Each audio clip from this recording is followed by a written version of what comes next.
may be seated. Good Shabbos. Good morning. We put aside the Sidurim and we pick up the Chumash. Turn to our Torah reading, Parshat Beshalach, which can be found in the Eitz Chaim Chumash on page 403. Page 403, and the reading from the second triennial cycle begins with Shmot, Exodus chapter 14, verse 15. And this Shabbat has a special name in Jewish tradition. It is called Shabbat Shira, or the Shabbat of song or poetry. And it gets its name from the story in Parshat Beshalach, which concludes the description of the Exodus from Egypt.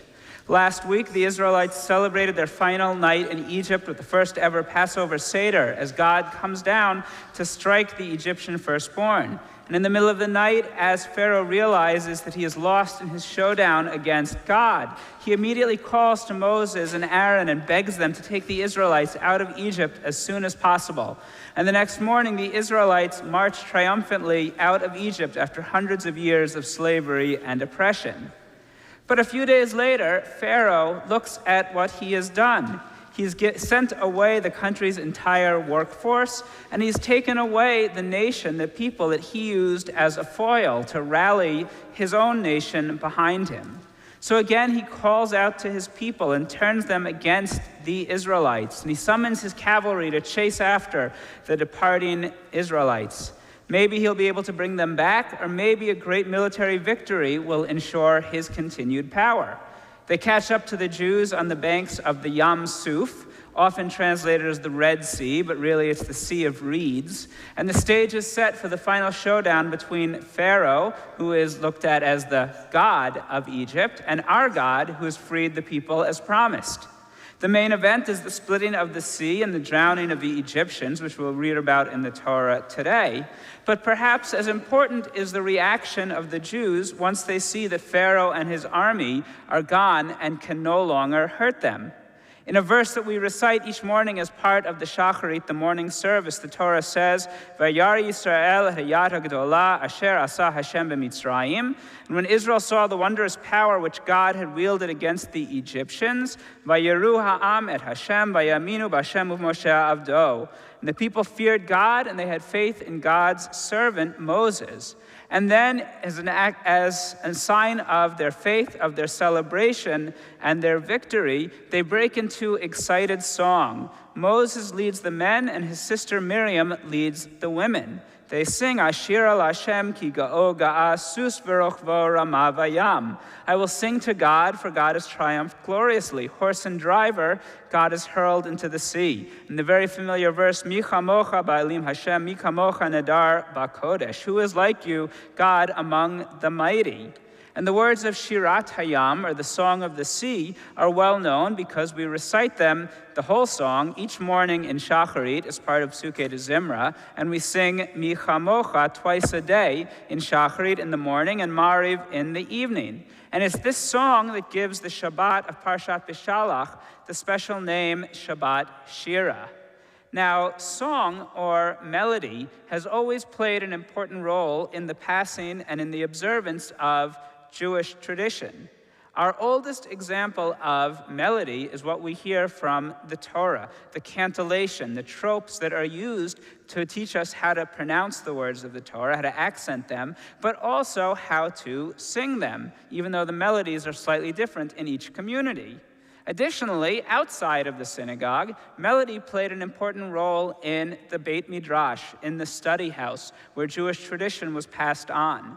Talmud, as is traditionally studied, is not just recited, is not just said, but it is chanted in a distinct sing-song style called the Lernensteiger. And if you grew up in going to a Seder before Ma Nishtana used the modern Israeli melody, you probably heard Ma Nishtana halayla hazeh mikol haleilot. And that's a simple form of the Lernensteiger, of the learning melody that was chanted. And later, Ashkenazic and Sephardic Jewish communities developed their own distinct modes for chanting each prayer that were influenced by their surroundings. And I can think of two reasons why melody has played such an important role for sacred text, both prayer and study. First is that the melody serves as a memory tool. Even if you don't have a siddur in front of you or cannot read the Hebrew words on the page, which, by the way, were two things that for most of Jewish history actually was pretty common. The melody stays in your mind and comes back to you more easily than the words, leads you back into the words. But perhaps more importantly, the melody taps into the power of music to build an emotional connection between the listener and the singer and the words that he or she is reciting. We turn to texts or prayers that have emotional resonance in happy and in difficult times, and the melody that we use is a hint to what we should be feeling when we recite that specific prayer. Now, I wanted to share a midrash from the Talmud about this morning's parsha and about Shirat Hayam, the Song of the Sea. Because the rabbis of the midrash of Shmot Rabbah, point out that this is the very first example of Jewish people singing in celebration. But they look at the Torah and they say there are any number of times when Jews could have sung in celebration. What was special about this particular moment?